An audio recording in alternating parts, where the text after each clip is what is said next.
One of the topics in the Administrator Certification Maintenance Spring 22 module is the in-app guidance builder. So the in-app guidance builder, this is a new feature that has been introduced by Salesforce. It will allow you to point to specific elements on a page with targeted prompts. So that's the prompt here. Your title goes here, body text, and it gives you various options to configure this prompt. And there are various types of prompts that you can configure here. So you have a floating prompt, which means you can change the position of this prompt where it appears. You can have a docked prompt.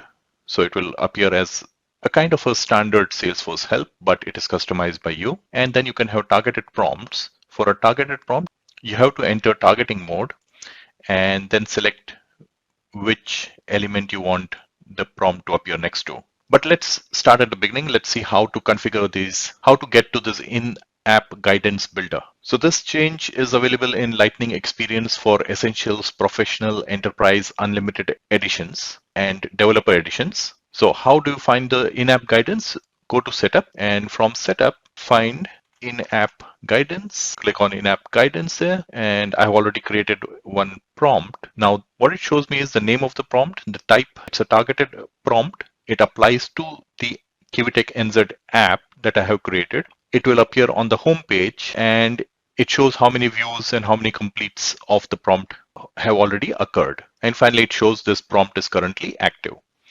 So let's get rid of this prompt for now and recreate the prompt. So to create an in-app guidance prompt, you will click Add.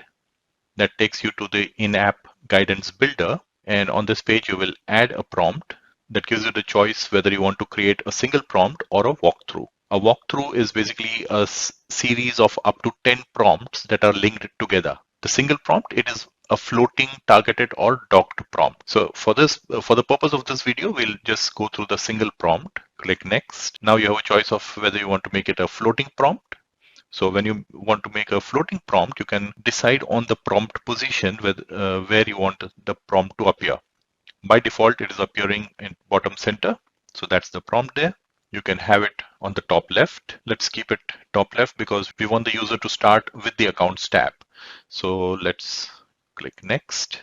The title of the prompt would be Start by looking at accounts. In the body text, we'll just give some guidance to the user. Click on the accounts in the menu bar to find all the store, supplier, and customer account information. You can upload an image from a file, then that will appear on the prompt. The dismiss button label, we can just call it as exit and save it. We can create an action button while saving the prompt. So let's call it go to accounts. And for the URL, we just want them to go to the account home page, which will bring them to the account list views. Click Next. The schedule when you want it to start. So we want it to start from today. There's no end date. We want to show it whenever the page loads, and we can decide how many times to show this prompt to the user. On frequency, we can choose if we want to repeat the prompt or and how often we want it to show. So we want to show when the page loads, and we just want to show it one time and don't want to repeat this prompt when the user comes back to this page. Next. There are no profile restrictions. Let all the profiles see this prompt. Next, we also don't want to keep any permission restrictions. This is a very general prompt, so we'll just keep it as no permission restrictions. Next, you give the details of the prompt. So this is where you would call it accounts prompt, the API name, and a description if you want. Send user to accounts page and save it. So the prompt is now active, and the prompt will appear on the bottom left, which will prompt the user to start. So assume this is a new user, logs in to Salesforce for the first time.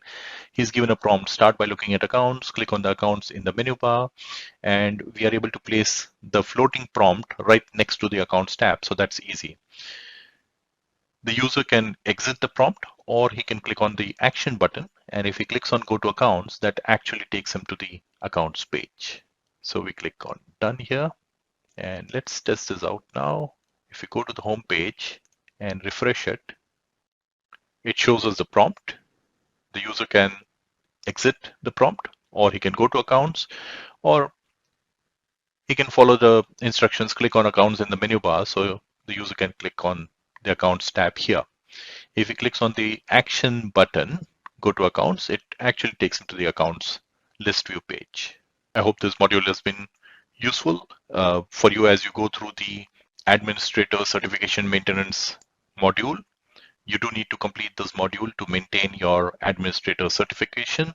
If you obtained your administrator certificate prior to April 22, do like and subscribe to this channel for more such videos.